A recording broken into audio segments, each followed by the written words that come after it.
Честити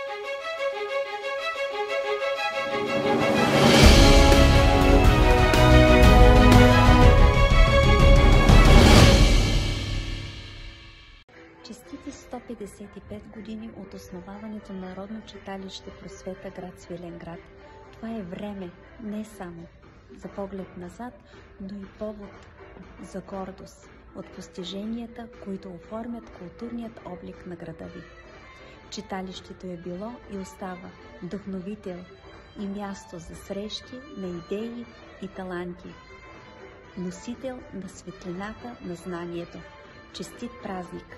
И нека тези 155 години бъдат началото на още много успешни години и благоденствие за много лета.